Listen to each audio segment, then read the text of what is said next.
Udah latihan beban nih, kita udah daftar membership, ya kan, membership gym, udah beli alat nih, kita udah siapin nih tempat di rumah, ya kan, alatnya udah banyak, kita udah latihan beban, seminggu kita latihan beban, tapi kenapa berat badannya malah naik, lingkar perutnya malah nambah, nafsu makannya juga itu kayak orang apa? Kayak orang kelaparan, ya, kayak gembel nggak pernah nyentuh nasi seminggu, Pak. Jadi kita apa? Jadi kita kelaparan banget, ya kan? Kenapa sih latihan beban ini yang katanya ngebikin badan kita tuh ideal, yang bisa menghabisi lemak gitu ya. Tapi kenapa kalau kita ngelakuin sendiri, itu berat badannya naik? Nah, di video kali ini, gue bakalan bahas dari awal sampai akhir ya, gimana caranya kita bisa menggunakan latihan beban ini untuk kita menurunkan kadar lemak yang awalnya misalnya 40% gini kalau cowok, kalau cewek 45% kayak gini ya. Kita turunin ke kadar lemak 20% dulu, atau kalau gue nih 30% kayak gini, kadar lemaknya berat badannya 89an dulu ya, tingginya 170.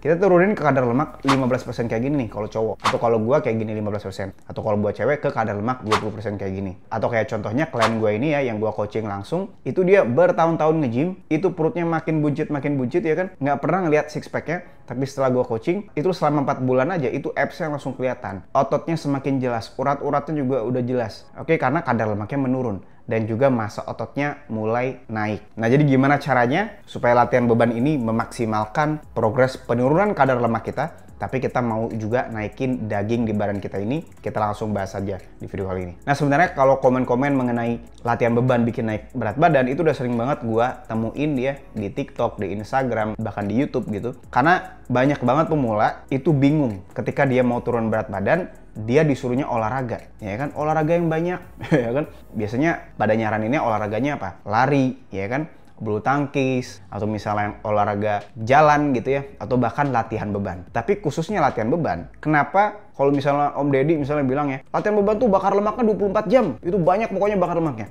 Tapi kenapa kita lakuin, itu kita nggak turun-turun, ya malah naik, malah makin nambah lingkar perutnya. Jadi teman-teman harus pahamin dulu, latihan beban itu fungsinya apa? Latihan beban itu fungsinya untuk menambahkan organ baru di badan kita, yaitu namanya otot, Pak. Jadi kalau massa otot kita naik, nanti BMR tubuh kita itu bakalan ikutan naik. BMR itu apa, Bang? Nah, jadi gue jelasin dulu sedikit buat teman-teman. Kalau misal kita mau mengeluarkan energi, ya, lebih banyak, itu ada 4 variabelnya. Teman-teman bisa lihat di layar. Nah, variabel tadi itu kalau dikumpulin namanya TDEE, atau Total Daily Energy Expenditure. Bahasa Indonesianya adalah total pengeluaran energi hariannya. Jadi ada 4 variabel. Ada yang paling banyak itu BMR, itu paling banyak tuh. Terus ada yang namanya TEF ya. TEF itu adalah seberapa pengaruh makanannya untuk naikin metabolisme kita. Dan juga ada yang namanya NEAT, tingkat aktivitas harian kita. Dan juga ada yang namanya exercise. Nah, 4 variabel itu yang paling gede BMR. Nah, kalau misalnya latihan beban kita lakuin dengan rutin dan organ otot kita sudah mulai naik, otomatis BMR kita semakin gede. Yang artinya apa? Yang artinya contoh si A nih, dia nggak pernah latihan beban, BMR-nya tipis, kecil. Dia pengen menuju ke kadar lemak 15% kayak gini kalau cowok. Ya, kalau aktor Hollywood tuh kayak Zac Efron yang kayak gini ya, 15%. Atau kalau buat cewek 20% kayak gini. Ya, kayak aktor-aktor Hollywood cewek juga. Nah, ketika mereka mau menuju ke sana, kalau misalnya si A dia nggak latihan beban, dia lama menuju ke sananya karena BMR kecil. Nah, kalau si B, dia apa? Dia rajin latihan beban, sehingga massa ototnya mulai tumbuh, berat ototnya naik. Sehingga apa? Sehingga BMR-nya makin gede. Akhirnya dia untuk menuju ke badan Hollywood tadi, kadar lemak 15% yang sehat, yang nggak ibaratnya lingkar perutnya di atas 80 cm gitu ya, itu lebih cepat. Karena organ otot itu di tubuh kita ini, yang banyak itu ya, terutama di kaki misalnya, itu butuh energi untuk ada, untuk hidup. Jadi fungsi latihan beban itu, balik lagi, yang pertama, naikin massa otot supaya BMR kita naik. Dan yang kedua, supaya nanti kita semakin keren, kita nggak cungkring jadinya, kita jadinya sehat, kita lebih menarik. Nah, jadi itu teman-teman harus pahamin dulu. Nah, kalau misal kita udah latihan beban, kasusnya nih ya, malah naik berat badannya, artinya apa? BMR kita naik, massa otot kita juga ikutan naik, tapi berat lemak kita juga ikutan naik, Pak. Karena kesalahan kita yang paling fatal banget, yaitu kita nggak mengatur pola makannya. Kita masih makan kayak apa? Makan seperti orang, ya tadi gue bilang tadi, gembel di awal. Gembel nggak pernah kena nasi gitu ya. Jadi dia makan aja terus. Padahal kalau kita mau turun berat badan, terutama lemak nih yang turun ya, kita mau keadaannya di keadaan kalori defisit badannya setiap hari. Apalagi kalau kita obesitas tuh. Kalau kita obesitas, kita kalori defisit, dan kita di saat yang bersamaan kita masih bisa naikin massa ototnya. Karena organ otot di tubuh kita ini itu semakin lama dia semakin bisa dewasa tuh. Tapi ada limitnya, terutama buat cewek. Kalau buat perempuan nih, wah gue takut bang kalau latihan beban, nanti gue gede. Nggak akan bisa, karena kita tidak punya testis kalau buat cewek-cewek ya. Jadi nanti pembentukan ototnya tidak secepat laki-laki. Beda halnya kalau laki-laki, karena dia punya organ testis itu, testosteronnya 10 kali lipat lebih banyak dibanding cewek ya. Jadinya cewek nggak akan tuh badannya berotot kayak cowok. Kecuali kalau teman-teman lihat tuh ya, cewek-cewek yang badannya berotot, ya kan, itu biasanya dibantu dengan testosteron, hormon yang disuntikan ke badannya si cewek itu. Kalau yang alami, itu biasanya badannya tuh tidak akan berotot gitu. Mentok-mentok dia kencang doang. Kalau sampai berotot, itu biasanya dia disuntik.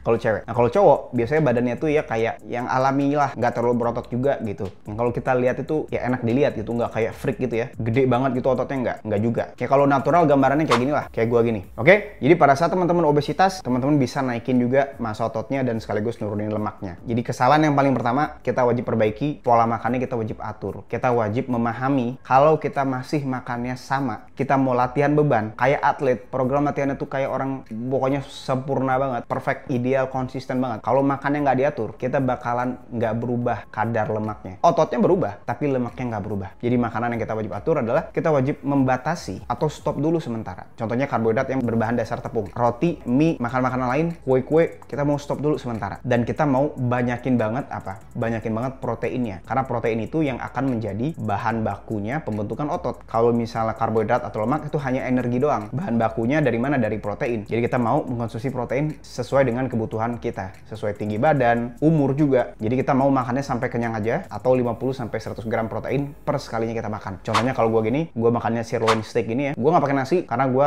energinya dari lemak, tapi lemaknya tuh nggak banyak, secukupnya aja. Jadi lemak yang gede-gede sendirian gitu gue nggak makan. Tapi kalau lemak yang sama dagingnya gue makan. Gue makan udang kayak gini, gue makan bakso 100% daging kayak gini ya, gue bikin sendiri. Gue makan paha ayam filet. Jadi gue makan protein ini supaya nanti apa? Tubuh gue itu berada dalam keadaan kalori defisit. Karena sekali lagi kalau kita balik lagi ke prinsip tadi, TDEE itu pengeluaran energi setiap harinya yang kayak gini ya. Protein itu sifat termogeniknya atau sifat pembakarannya itu paling tinggi. Kenapa? Karena kalau karbohidrat itu masuk ke tubuh itu jadi gula pak. Ya, naikin inflamasi kalau kebanyakan. Tapi kalau protein itu buat menutrisi sel kita untuk bikin otot, untuk bikin kulit yang sehat. Ya, kolagen juga dari protein juga. Jadi protein itu penting banget fungsinya buat bikin rambut, buat bikin tulang. Jadi kita mau proteinnya banyak sampai kenyang. Karena protein itu ketika kita mencerna protein itu 1000 kalori ayam misalnya sama 1000 kalori nasi itu beda pak. 1000 kalori ayam kita butuh 30% dari total kalori itu kita pakai buat mencerna protein tadi. Tapi kalau misalnya 1000 kalori nasi itu 1000-1000-nya jadi energi. Beda sama tadi ayam. Kesalahan pertama kita wajib atur pola makan. Kita stop dulu tadi karbohidrat olahan. Kita mau ganti dengan protein hewani. Nah kesalahan yang kedua ini masih di pola makan. Kita masih apa? Kita masih mengkonsumsi bumbu-bumbu manis. Karena itu memang dia seolah-olah terkesan itu kecil, nggak kelihatan. Tapi kalorinya tinggi banget pak. Oke, gulanya tinggi. Nah kita mau bumbu manisnya kita diganti dengan garam aja. Atau misalnya kalau mau pakai bumbu lain, pakai bumbu rempah-rempah aja. Nah sekali seminggu nggak apa-apa. Tapi kalau untuk sehari-hari, kita pakainya garam aja sama rempah-rempah. Itu kesalahan yang kedua ya. Kita masih pakai bumbu manis terlalu berlebihan. Dan kita nggak substitusi dengan garam misalnya. Garam kan nggak ada kalorinya. Nah itu mengenai makanan tuh ya. Jadi kita udah cover semua makanan. Itu sebenarnya udah defisit tuh. Kita tidak akan naik berat badan ketika kita lagi latihan beban gitu ya. Termasuk juga kita wajib membatasi karbohidrat lain nih yang dilabeli sehat. Contohnya misalnya buah-buahan manis atau misalnya sayur tinggi karbohidrat. Contohnya misalnya jagung, labu atau sayur-sayur lain ya. Jadi kita wajib batasin juga itu. Karena kalau kebanyakan kita malah naik juga beratnya. Oke, kalau dengan pengaturan pola makan kita sebenarnya udah bisa turun. Tapi kalau teman-teman mau lebih cepat lagi penurunannya, kayak klien gue ini ya, itu dia 10 kg per bulan dan lingkar perutnya 11 cm.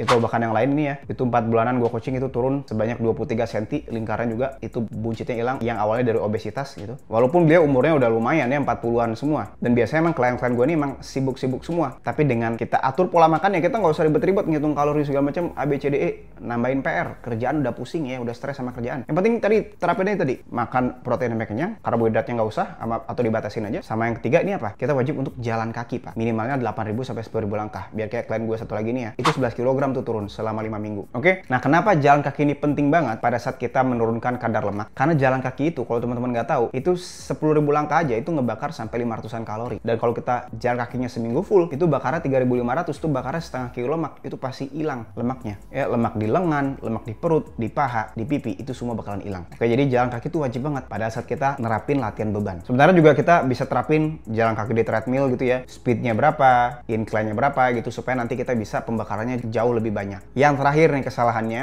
yaitu kita tidak menjaga tidur kita. Kalau tidur kita masih kurang, misalnya 5 jam doang, 4 jam gitu ya, pembakaran kalori kita itu sangat-sangat sedikit. Kenapa? Yang pertama, kita kalau tidur tuh butuh energi, Pak. Dan kalau kita tidur, kita ada penambahan pembakaran kalori pada saat kita tidur. Itu yang pertama. Yang kedua, kalau kita tidur, kita akan memproduksi hormon testosteron, hormon pembakar lemak. Lebih ampuh dibandingin sama suplemen-suplemen. Jadi kita mau tidurnya tuh 7-8 jam. Karena kalau cuma 5 jam doang, berdasarkan studi ini ya, itu anak-anak muda aja, testosteronnya masih muda, baru lahir ibarat gitu ya. Itu menurun, Pak, testosteronnya. 10-15%. Apalagi kalau kita umurnya udah 40, 50, tidurnya kita kurang. Ya misalnya kita apa? Stres di pekerjaan. Main HP mulu, sebelum tidur main HP mulu. Sehingga apa? Melatoninnya sembunyi, Pak. Ya, melatonin kita nggak bisa keluar dari badan kita. Karena masih kena blue light dari screen atau dari lampu. Ya kita mau sejam sebelum tidur, itu semuanya gelap. Nggak boleh pakai HP lagi. Supaya melatonin di badan kita ini, hormon tidurnya itu bisa keluar. Oke? Bisa kita jadi tidur lebih nyenyak. Selain juga kita dengan mengganti diet kita tinggi protein gitu ya, dan rendah gula. Supaya kita bisa tidur lebih nyenyak. Oke? Jadi tidur kita wajib 7-8 jam. Kalau nggak gitu, kita lambat banget progresnya. Yang awalnya turunnya seminggu 3-5 kg gitu ya, atau 3-5 cm lingkarnya, seminggu cuma sesenti. Nih, itu pun baru minggu pertama turunnya cuma sesenti atau sekilo doang gitu misalnya minggu pertama, karena tidurnya kurang. Tidur tuh juga bakalan meningkatkan massa otot kita. Makanya itulah alasan kenapa bodybuilder ya yang ikut kompetisi gitu badannya gede-gede, karena semua mereka nyuntikin namanya hormon testosteron, Pak. Kita aja secara alami nih harus tinggi testosteronnya, karena kita apa nggak sempet nyuntik-nyuntik, Pak.